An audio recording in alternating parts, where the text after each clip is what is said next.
oleh korban dengan cara melihat ke arah tersangka secara sinis, dan korban melakukan atau meludah ke arah korban. Ya. Ulangi, si korban meludah ke arah tersangka.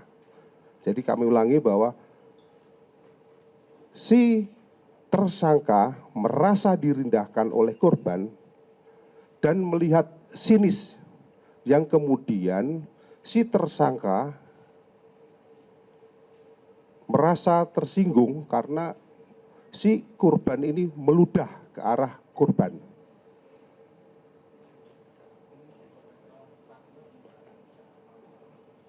Saya ulangi lagi, ya.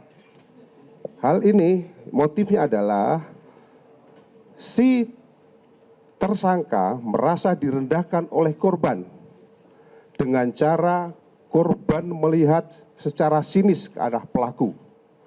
Kemudian korban meludah ke arah tersangka. Ya. Selanjutnya, modus operandi daripada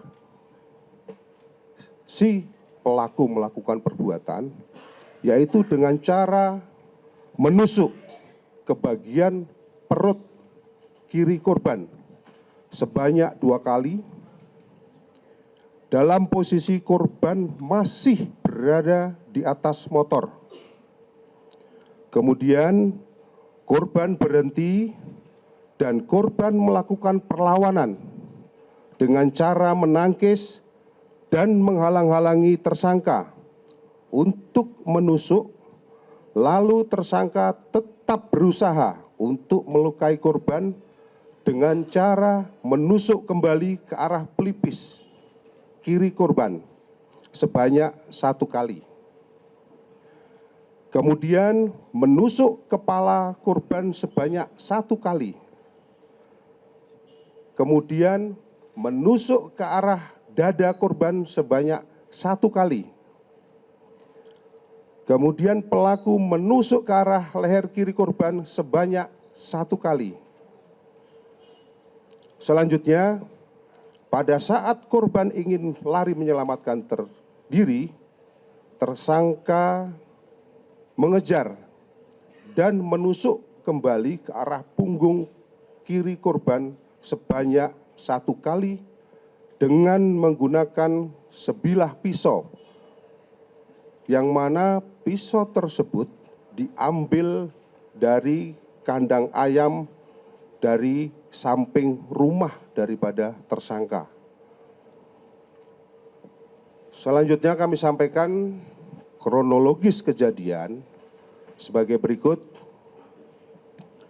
Pada awalnya, tersangka adalah bertetangga dengan korban sejak tahun 2017 di perumahan Cibarusah Jaya, Blok H4, RT 5, RW 8, Kecamatan Cibarusah, Kabupaten Bekasi. Selanjutnya, pada tahun 2019, ketika korban akan melakukan ataupun mengadakan pesta perkawinan dan akan mendirikan tenda dengan memasuki pekarangan rumah daripada tersangka serta melakukan penebangan pohon di pekarangan tersangka tanpa seizin terlebih dahulu, sehingga tersangka tidak menegur korban karena tersangka tahu korban sangat pemarah. Atas perbuatan tersebut, korban ataupun atas perbuatan daripada korban, tersangka merasa sakit hati dan menyimpan dendam kepada korban. Kemudian Sehari-hari tersangka menjalani kehidupan bertetangga dengan korban secara tidak harmonis. Tersangka tidak pernah menyapa korban, demikian pula korban juga tidak pernah menyapa dengan korban. Sehingga pada tahun 2020, tersangka dan keluarganya memutuskan untuk menjual rumah daripada tersangka yang ditempati oleh tersangka beserta keluarganya dan kemudian pindah untuk mengontrak di blok lain. Namun pada masih lingkup di perumahan tersebut, yaitu di blok H5. Jadi yang sebelumnya di blok H4 di rumah sendiri, kemudian dijual dan si tersangka ini mengontrak di blok H5, di blok khususnya di blok H5 nomor 1. Selanjutnya, pada sekitar bulan Oktober 2024, di lingkup RT tempat tersangka tinggal diadakan acara rapat dalam rangka untuk menurunkan RT 5 RW 08 karena diduga ketua RT yang saat itu menjabat diduga ketua RT-nya ada melakukan perbuatan perselingkuhan dengan warga sekitar. Dalam acara tersebut, korban berteriak dan beradu mulut dengan istri ketua RT. Lalu tersangka mendegur korban dengan kalimat, "Nggak usah teriak-teriak, biasa aja." Namun, korban melototi tersangka dan berkata kepada tersangka dengan kalimat, "Lu bukan warga sini, nggak usah ikut-ikutan." Mendengar ucapan korban, tersangka diam dan mencoba untuk menenangkan diri. Namun, dalam hati, tersangka menambah dendam yang selama ini tersangka pendam terhadap korban. Kemudian, keesokan harinya setelah rapat penurunan RT tersebut, istri tersangka atas nama saudara Y disomasi oleh korban melalui pesan WhatsApp yang berisi tuduhan bahwa tersangka ingin menyerang korban pada saat rapat. Mendengar informasi dari istri tersangka tersebut, tersangka tidak menanggapi, namun menambah rasa benci terhadap tersangka terhadap korban.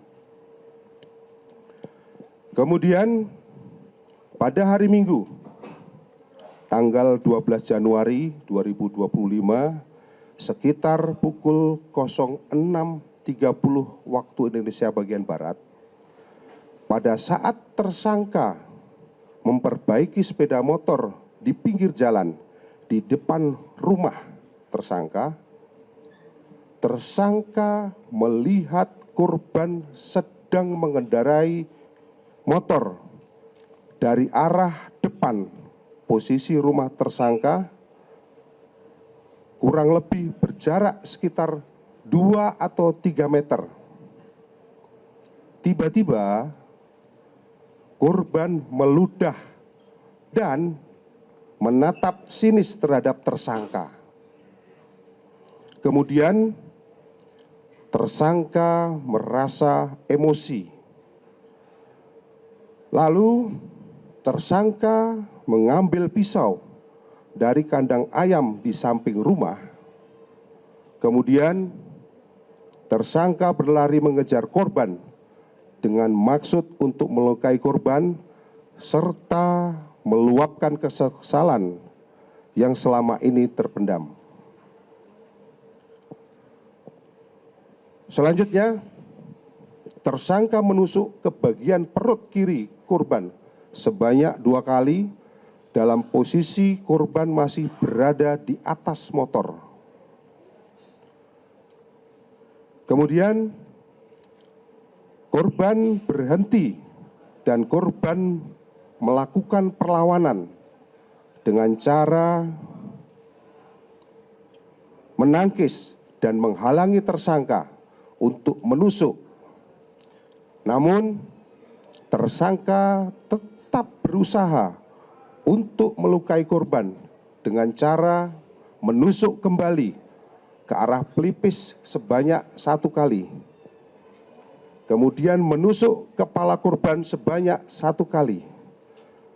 Kemudian menusuk ke arah dada korban sebanyak 1 kali.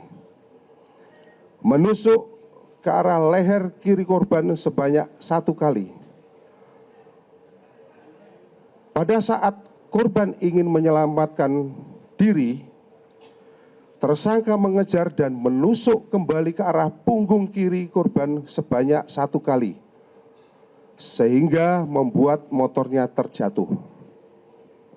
Lalu korban lari menyelamatkan diri dengan cara berlari, dan tersangka juga melarikan diri ke arah persawahan yang menuju ke arah Jalan Raya Cibarusah dengan menggunakan sepeda motor Honda Supra Fit warna hitam, dan kemudian sepeda motor tersebut ditinggal di tepi sawah. Selanjutnya tersangka melarikan diri dengan cara menumpang beberapa kendaraan truk hingga ke tempat persembunyiannya di daerah Kerawang, Jawa Barat. Selanjutnya berdasarkan hasil visum dan otopsi yang sudah dilakukan oleh tim daripada rumah sakit, didapatkan beberapa luka di tubuh korban. Jadi pada bagian dada khususnya, kemudian bagian leher kiri, kemudian di pelipis sebelah kiri, bagian kepala, bagian wajah, bagian punggung, serta perut. Dan dari hasil visum maupun otopsi disimpulkan bahwa penyebab kematian diakibatkan karena kekerasan benda tajam pada sisi kiri leher yang memotong pembuluh bilik utama kiri sehingga menyebabkan pendarahan hebat. Selanjutnya kami sampaikan kronologis pengungkapan bahwa berdasarkan adanya kejadian tersebut, selanjutnya dituangkan ke dalam laporan polisi, dan dengan laporan polisi tersebut dilakukan upaya untuk melakukan pengamanan TKP dan pengolahan TKP, dan dilakukan serangkaian penyelidikan untuk menghimpun keterangan dan mengumpulkan barang bukti serta petunjuk yang ada.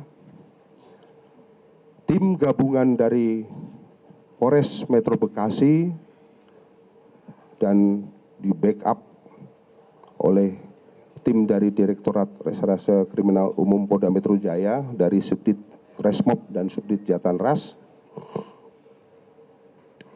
Tentunya dengan berkat ketelitian, kejelian daripada rekan-rekan serta ketekunan untuk melakukan penelusuran dan pendalaman, akhirnya dalam waktu 3 kali 24 jam pelaku berhasil kita tangkap, meskipun pelaku ini sudah berupaya untuk menghilangkan identitas dengan cara memotong rambutnya yang tadinya rambutnya ini gimbal. Jadi dipotong pendek seperti tadi sudah ditampilkan. Jadi pelaku ini ditangkap di Dusun Pores, RT 4 RW 5, Desa Kutamukti, Desa Kutawaluya, Kabupaten Kerawang, Jawa Barat. Setelah dipastikan bahwa tersangka betul-betul si pelaku, selanjutnya kami melakukan upaya pencarian terhadap barang bukti, yang mana barang bukti pisau yang digunakan oleh pelaku ini sempat dibuang di suatu tempat, dan alhamdulillah pisau yang digunakan juga bisa ditemukan. Selanjutnya, identitas daripada tersangka ini dengan inisial adalah Saudara NI alias G bin K, seorang laki-laki, umur kira-kira 47 tahun, alamat di Jalan Dukuh 3, nomor 13, RT 3, Kelurahan Dukuh, Kramat Jati, Jakarta Timur. Adapun perannya tadi sudah kami sampaikan, melakukan penganiayaan dan dengan melakukan penusukan dengan cara menusuk ke beberapa bagian tubuh daripada korban, yang mana akibat daripada tusukan tersebut menyebabkan organ khususnya di bagian leher kiri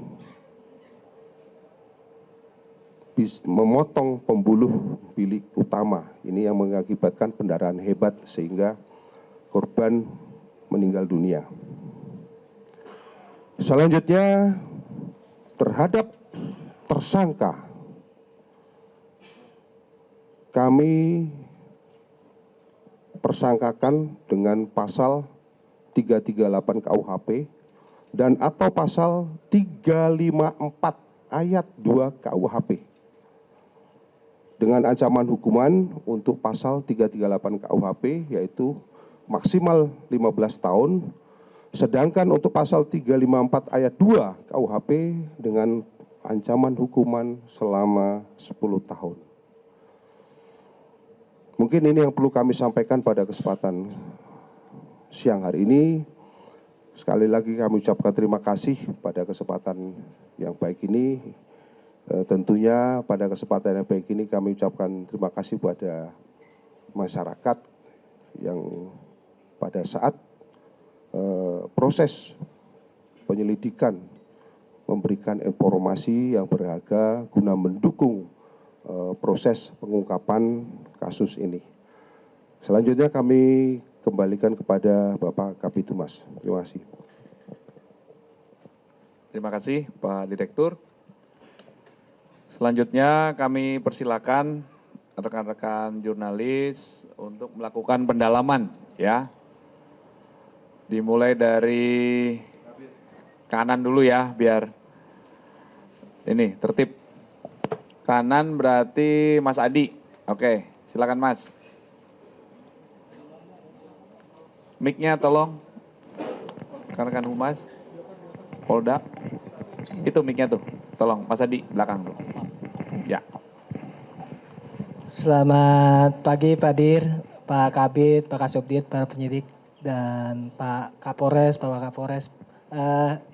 Saya Adi dari liputan6.com. Yang ingin saya tanyakan pertama, dari yang tadi Pak Dir paparkan bahwa tersangka ini sudah lama menyimpan rasa dendam terhadap korban. Apakah tersangka memang sudah merencanakan untuk menghabisi nyawa korban? Itu yang pertama. Yang kedua, apakah benar pada saat pelariannya korban bersembunyi di taman pemakaman umum? Terima kasih.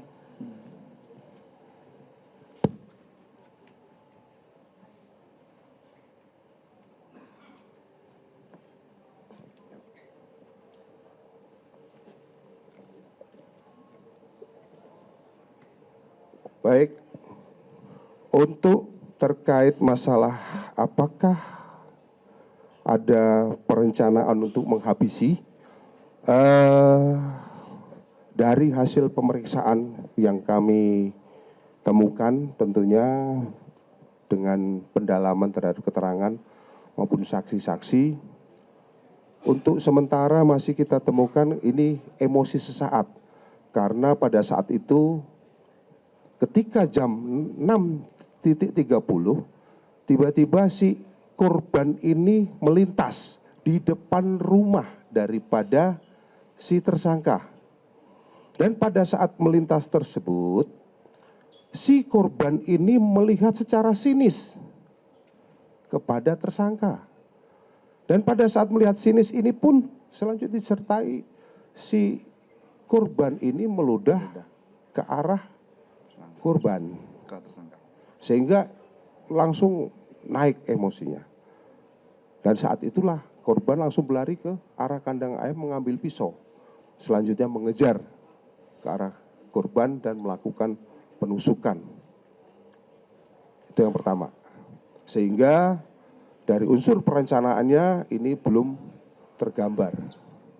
Namun demikian tetap akan kita lakukan pendalaman apakah nanti ini sudah ada perencanaan sebelumnya untuk menghabisi. Tapi untuk sementara ini karena emosi sesaat ketika itu pagi-pagi itu ketemu dengan korban. Yang pertama. Kemudian yang kedua, apakah si tersangka ini sempat sembunyi di TPU pada saat pelarian? Dari hasil pemeriksaan terhadap si tersangka ini belum kita temukan indikasi seperti itu, hanya ketika dia melarikan di beberapa tempat ini si tersangka menyampaikan ingin melakukan upaya untuk menenangkan diri. Jadi tidak sempat ke TPU. Demikian. Baik, terima kasih Mas Adi. Ada lagi? Sisi kanan? Dari tengah ada? Hilang tengah. Oh Mas, ya. Silakan Mas dulu. Selamat siang Pak Kabid, Pak Dir, Pak Wakapolres beserta jajaran lainnya. Kepada Pak Dir sebelumnya diungkap bahwa korban ini menjual rumah lalu pindah ke blok H5 ya. Tapi pada saat ditemukan berada di sebuah rusun.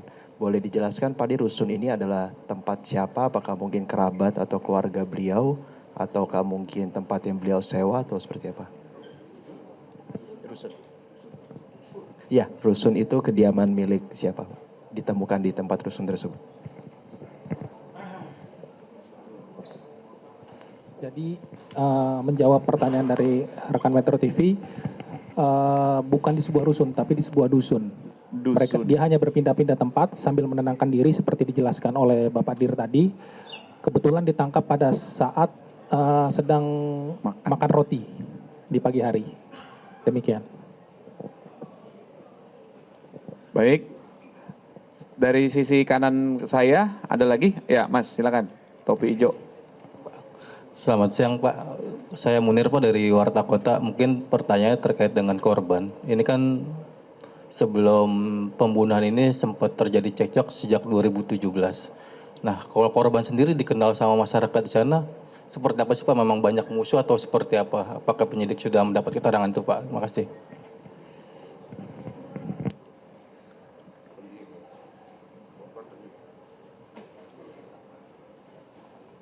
Yang ditanya korban. Baik,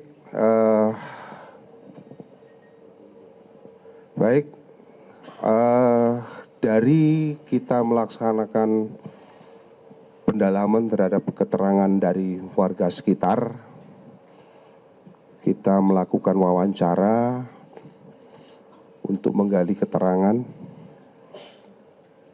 Kami dapatkan beberapa simpulan melalui analisis untuk si pelaku, ya, untuk si pelaku atau tersangka ini sebenarnya dikenal pendiam orangnya. Sedangkan untuk si korban, menurut versi tersangka ini dikenal agak temperamen, jadi agak suka pemarah. Ini menurut versi si korban. Tentunya kami akan juga melakukan pendalaman lebih lagi terhadap warga-warga sekitar supaya untuk lebih memastikan kembali, supaya jangan sampai ini menjadi persepsi atau yang lain. Ini kan kami masih melakukan pendalaman dari versi si pelaku.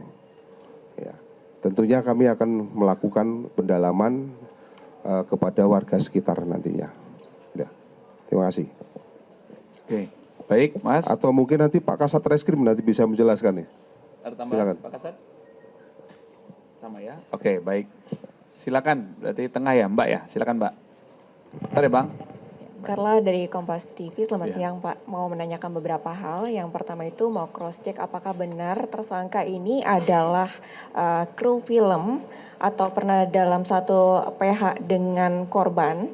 Lalu yang kedua, berapa jumlah saksi yang telah diperiksa dan siapa saja. Dan yang terakhir, kapan akan dilakukan rekonstruksi? Terima kasih. Ya.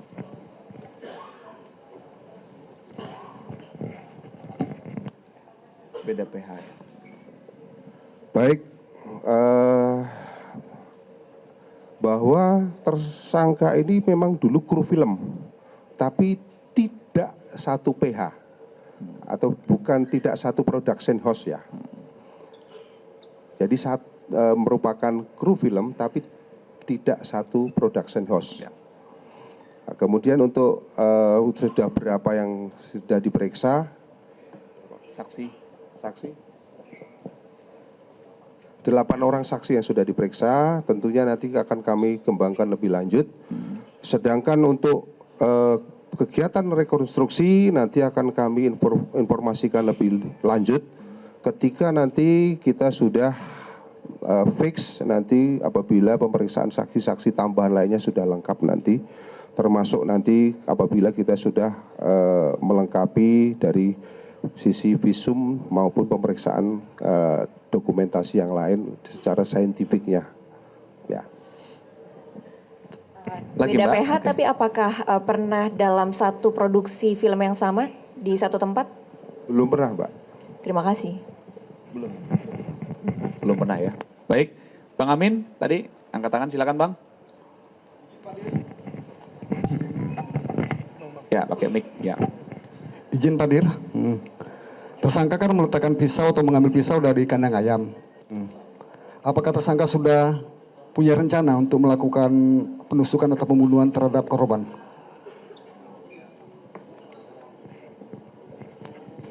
Baik.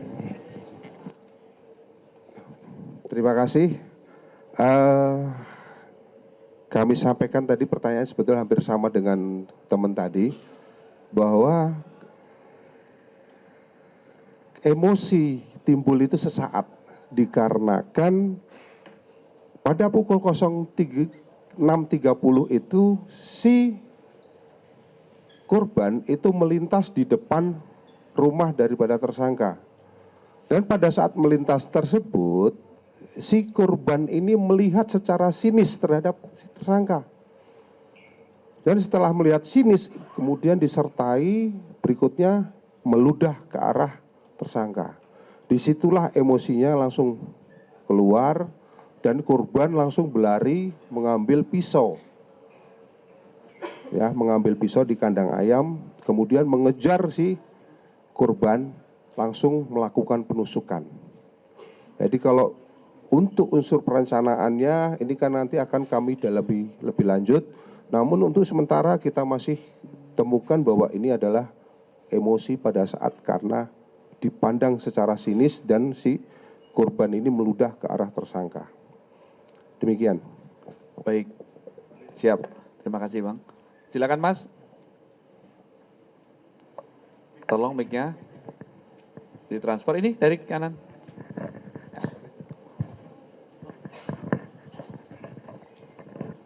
Baik, pagi Pak Dir.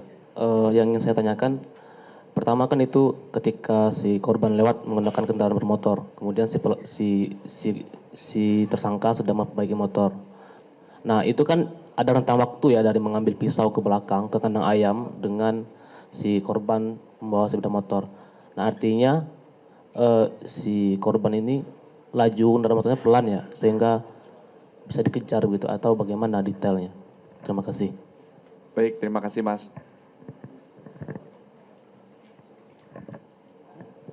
Baik. Jadi kandang ayamnya ini sebetulnya nggak jauh dari posisi tempat duduk. Jadi karena dekat, kemudian motor yang dikendarai ini, si korban ini adalah motor listrik. Jadi lajunya juga tidak terlalu cepat. Demikian. Oke, siap. Terima kasih. Ntar ya Mbak, sini dulu ya. Silakan Mas. Pak Kabit, izin Raffi dari Okezone. Ya. Mau menanyakan soal kebenaran isu yang menyebut tersangka ini adalah pecandu alkohol. Apakah itu menjadi salah satu emosinya gampang memuncak atau seperti apa? Pak Dir, terima kasih. Ya, terima kasih. Baik, nanti akan kami dalami itu Mas. Artinya kami belum ini sebagai bahan kita pendalaman, tapi kita secara faktanya bahwa tersangka sudah melakukan perbuatan itu, yang sementara ini kita simpulkan bahwa perbuatan itu terjadi karena tersangka dilihat secara sinis dan karena si korban meludah ke arah tersangka sehingga timbul emosi. Itu. Baik, terima kasih Mas. Ya, yang berdiri dulu Mas, topi hijau. Izin Pak Dir, saya Habibi dari Merdeka.com. Ini ingin nanya, tadi kan sempat dibilang saksi yang diperiksa 8 orang. Apakah itu termasuk istrinya juga? Dan apakah istrinya ini mengetahui kalau suaminya ini tersangka ini memiliki dendam dengan korban? Siapa? Istrinya siapa? Istrinya tersangka. Oh, istrinya tersangka. Apakah mengetahui suaminya ini memiliki dendam dengan korban karena sudah lama? Dan tadi juga disebutkan kan korban ingin menuju ke danau. Nah itu siapa yang ingin ditemui? Apakah ada kaitan dengan ini juga?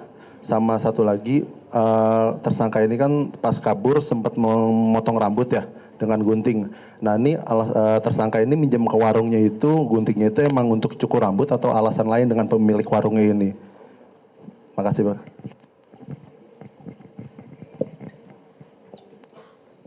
Oke, terima kasih Mas. Untuk istri korban, tadi pertanyaan istri korban mengetahui permasalahan.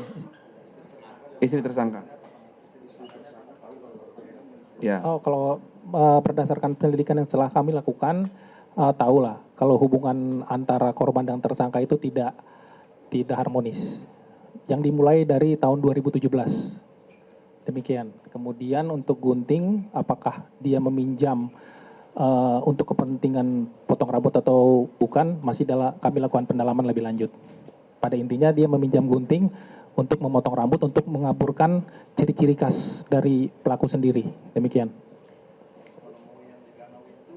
Siapa yang ditemui sama korban? Masih kami lakukan pendalaman lebih lanjut. Demikian. Ya. Oke, cukup Mas. Baik Mbak, silakan. Tolong mic-nya Mas. Okezone, ya Mas Okezone, ya. Bisa demikianlah keterangan dari pihak kepolisian berkenaan dengan pembunuhan terhadap pesinetron Sandi Permana. Untuk kali ini, demikianlah Breaking News Metro TV. Saya Anggi Hasibuan, saat lagi akan hadir Metro Siang. Tetaplah bersama kami. Jelajahi cara baru mendapatkan informasi. Download Metro TV Extend sekarang.